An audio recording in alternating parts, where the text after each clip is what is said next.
Hey, it's Sam, just making another video in this Learning Astrology series. The first one we talked about the concept of principles which lead to techniques, which lead to outcomes, and really talked about the level of principle and going upstream toward those universal principles. I'm going to talk about a couple of them today. And again, you'll see how mixing principles is very powerful in understanding the core essence of any kind of astrological structure. And we're going to talk about the astrology houses today, and we're going to break them down using the qualities of the three gunas and the four purusharthas. The three gunas we talked about, which are essentially body, mind, and spirit, or you would say tamas, rajas, and sattva in the language of the Indians. They have to do with body, mind, and spirit, form, emotion, and sharing and love, and also self, others, and culture. And then the four purusharthas are dharma, artha, kama, moksha, which is literally how life unfolds and how our consciousness evolves. And it shows the matrix of how things evolve through truth, like the truth of what something really is, what value gets produced by that, then what kind of interests are spurred on by that value, and then the feeling that comes at the end of this process. So for instance, someone is born and they're alive and they have a presence, they have a truth, then that truth creates a certain value. They have values that they're brought up in, and then those values lead to interests, and those interests lead to a feeling. And then that feeling creates a change that goes back. If the feeling doesn't work, then they go back and get different interests, which creates different values, which makes them a different person, and then it goes forward again as a different person. They get other, they take their money and buy other things to have. So I'm going to break this down, but it's this kind of process of dharma, artha, kama, and moksha. And of course, it doesn't just work as an individual, it also works in our relationships with others. It also works in our relationship with the culture. So on this page, there's a handout and a chart that shows this evolution of consciousness through the astrology houses and the three gunas and four purusharthas. So houses 1 through 4 have to do with dharma, artha, kama, moksha, and the evolutionary process of our identity, where we're interested in our personal identity. Houses 5 through 8, and that's of course related to the tamasa guna, houses 5 through 8 are how dharma, artha, kama, moksha, and the principles of evolution relate to our relationships with others. And then houses 9 through 12 are how that evolution of consciousness relates to the cosmos and the sattvic guna. And so how dharma, artha, kama, moksha evolves through that sense. So this is a deep framework, again, and this is just two principles that come together and show how these things work. So let's go over each of the 12 houses and how one leads to the next. So again, the first house, and houses 1 through 4 are about our personal growth. Okay? And so the first is our personal dharma, our personal truth. So the truth of who you really are, first house, leads to the second house of wealth, value, and values. Again, often the second house just said money, because we just want to reduce it to something simple. It's not simple, it's a deep concept. For instance, who you are is directly related to what you think you're worth, what you think your value is. That is what determines how much money you make, how much you ask for your services, how much you value yourself. And that's the second house is the result of the truth of who you really are. And not just money, but your values and what you value. For instance, easy way to look at this is if you're sitting in your room, or the room that you go that's like your room, it's surrounded by things that reflect who you really are. The paintings, the pictures, whatever you have, the altar, whatever, shows who you really are. It's an expression of your values. You've taken your money, and then you've went out and bought things that you like, which is actually third house, interests, exploring things, third house. And you've bought those things that reflect who you are. So the third house has to do with our interests, things we like to do because we like to do them. The third house is actually the house of ego. First house is not ego. First house is the truth of who you are, the truth of your experiences. You are, in truth, what you've experienced. That has created a certain value, certain self-esteem, certain sense of identity, and you bring that back to the form of your environment. Then the third house shows where you go out and explore new things and do things because you want to do them. It doesn't matter, like for instance, how you were raised, which is also second house, because before we're an adult, we're raised in a family and we inherit those values, second house. But we don't stay that way. We find our own interests, which is the third house. That's why people usually don't keep the exact same values they were raised in. Values you were raised in is second house, and then you're evolving interests and identity, separate identity to try to figure out things is the third house. And then that's going to create a feeling in the fourth house.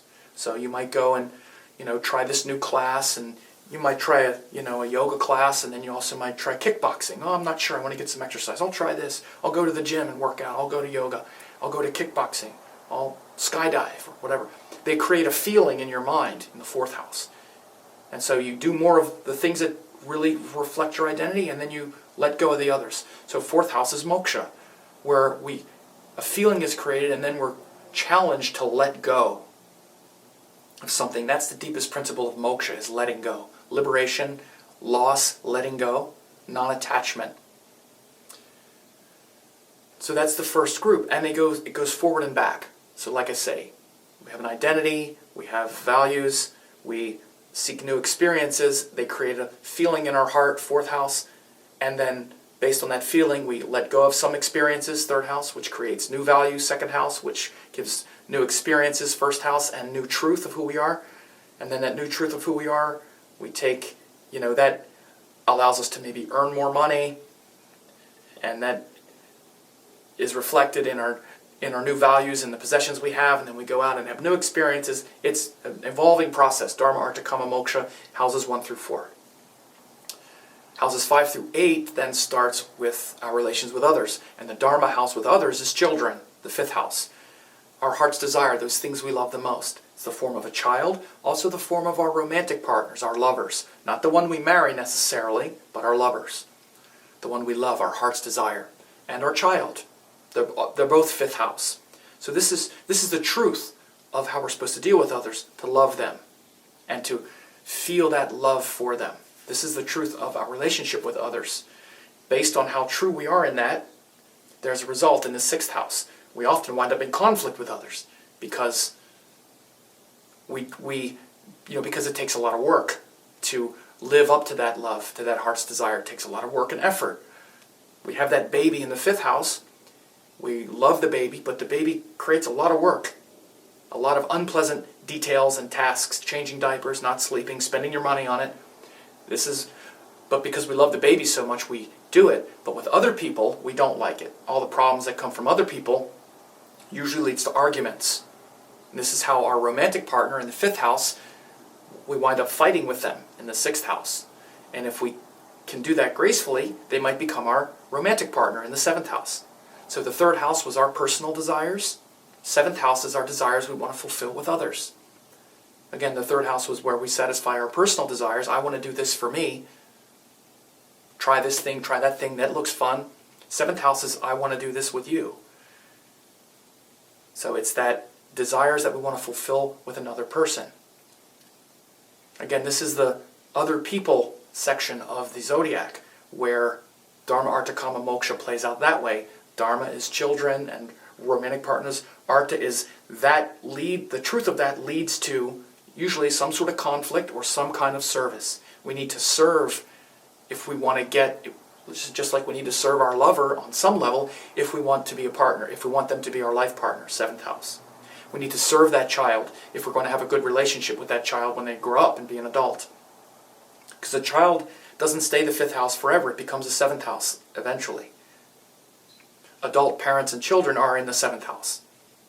The 5th house evolves to the 7th house and goes through the 6th.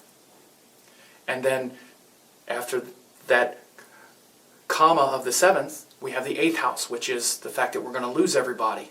The terror of everybody we love is going to die. We need to learn to let go of our attachment to others, of our fascination with others, of our need to want to control others, and our fear that they're going to leave us. And the problem with the 8th house is that we become aware of our fantasy projections from the 7th house. We have a lot of fantasies around other people.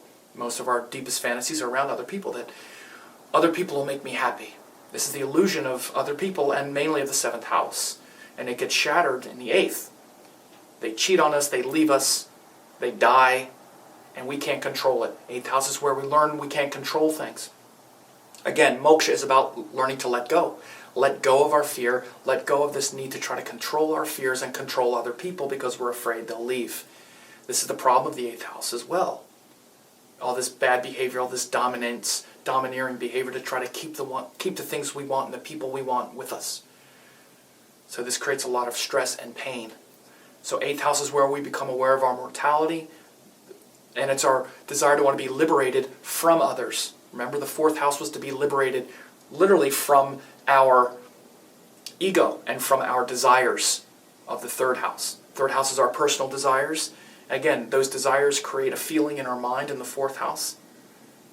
7th house is other people. Those other people create a feeling and a situation in our consciousness. And it's the capacity to be free of them. That doesn't mean anything harsh. Unless we're free in our heart and we're not attached, we can't even be a good partner. We can't be good with other people. We need to face our fears and not cling to others. So 8th house shows that. You see, the energies are getting more complex. It's simpler when it's just about me. We bring in another person and other people. That includes romantic partners and family and all that. It's more complicated. And so, again, this is the 2nd level from houses 5 through 8. This is the Rajasic section. And then we have the Sattvic section, the last one, houses 9 through 12. How we face that pain and problem of the 8th house, our fears and insecurities, leads us to what? Religion, belief, the truth of what we really believe. Not what inspires us and our heart's desire, which is the 5th house, and not our identity, our truthful identity and experience of the 1st, but what inspires us in the highest, our teachings, our religion, our teachers, our highest principles and our highest meaning is the 9th house. And that comes after the pain of the 8th house. What rescues the pain of the 8th house is the 9th house. Without, death and loss and treachery and all of those problems of the 8th house, we'd never go looking for we'd never go looking for an answer in the 9th. So 9th house, we look for an answer. And based on that, we have an impact in the world based on our teachings, based on what we believe. The 10th house is really impact. Again, it's reduced to career. Everyone is not doing the career, quote, that they want, but everyone has an impact based on their principles. Think about that. It's deep. Everyone has an impact based on their principles and how they're aligned. Everyone wants their career, 10th house, to be a reflection of their principles, of what is most meaningful to them, of what they've learned through life's hardships. What we've learned, 9th house, through life's hardships, 8th house. We'd like our career, 10th house, and our impact in the world, our highest impact, to be a reflection of that. Problems in the 10th house come when our duties and responsibilities and pressures and impact aren't congruent with our principles. So again, this is our highest value, highest artha, highest value, based on our highest principles and highest teachings. Now, based on the impact we have and the power we have, which is 10th house, we have highest desires. Our highest desires, not just a desire that I want for myself, which is 3rd house, not just my desires for other people in my life, which includes romantic partners, but now it's the highest desire that I want for the world, to save the world, to do this great thing for humanity. We all have this vision that, man, if I just had this much power, I would do this in the world. Make the world a better place, save, this utopic vision that we have. It's our highest desires. And maybe it's not even related to the world, maybe it's, moksha or something, but that's still some part of this creature that's related to something in the world. Letting go of that is the 12th house, moksha. The true house of moksha, which is letting go of all of that. Because we keep incarnating as long as we have that last desire. That last desire is said to be in the 12th house, but letting go of it is really the 12th house. So the 11th house is all of the good that we want to do with the power we have. That's 11th house. And it's our highest desires, which leads to a lot of ambition and also disappointment with the world. It's where we align our individuality with higher causes, which usually leads to a lot of disappointment, because first we try to compete for our desires and overcome and keep going higher and higher, but with each desire we fulfill, there's a disappointment, and then we go for the next desire.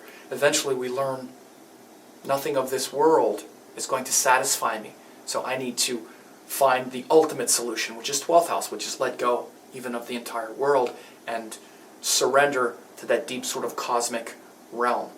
So this is a quick kind of tour of the 12 houses using the 3 gunas and the 4 purusharthas. 3 gunas through body, mind, and spirit. Houses 1 through 4 is how the individual self evolves through dharma, artha, kama, moksha. Who I am, what I value, what I desire, how it makes me feel. Houses 5 through 8 are how we evolve the second level of the gunas, which is the rajasic guna, through dharma, artha, kama, moksha. I take that identity in the first 4 houses and take it into my relationships with others. With the romantic partner or the child, my heart's desire, which creates a lot of work. The things we love create the most work. That's why the 5th house is not just children, it's also artists and things that we create because we love it. It's our heart's desire. And we create for others.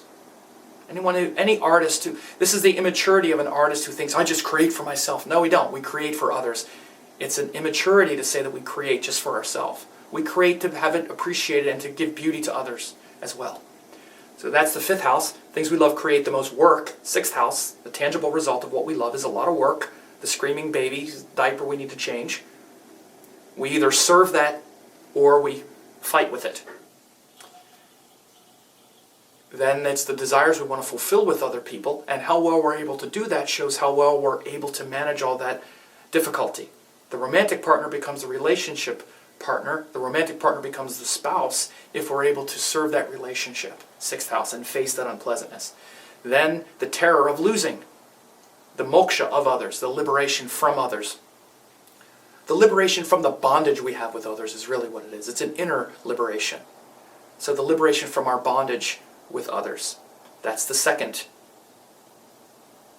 level of the gunas evolving through houses 5 through 8. Then houses 9 through 12 is we take that relationship we have with others and then facing that terror of the 8th house and facing the delusions that others are going to save me somehow, and we become more mature. It's not going to be my romantic partner. It's not going to be my family. All my kids are going to die too. Oh, we're all going to die. I mean, the terror, the big fear we all have. It's going to happen, folks. Face it. 8th house then goes into the 9th house where we have a higher meaning and purpose, a sense of righteousness and truth and teaching that is universal. And we would like that to impact the world. We would like our value, our highest teachings and highest truth to make the greatest impact in the world. And that capacity to impact, that pressure that we handle, those responsibilities that we're willing to handle, leads to higher ambition and wanting to impact more people and take it higher. And ultimately, though, we realize that the world is never going to satisfy our desires, and so we let go in the 12th house. Ultimate liberation and moksha, negated with the ego and the individual identity, negated into that metaphysical union, 12th house. So I hope this was helpful. It's a very deep principle as well. I just blasted through it in less than 20 minutes. So in my certification course, I spend 3 weeks. I talk about this for 6 hours as an example. These are very deep concepts. I just talked about 2 with the houses. There are obviously many others, but this gives you an idea of how powerful these principles are. And again, there's so many techniques that can be developed around this. Once you really penetrate the level of this, you start seeing the chart in these escalating frameworks and principles that really takes things to a deeper level rather than just kind of having you sort of grapple for these quick answers. So I hope this was helpful. If it was, share it with others, and thanks a lot.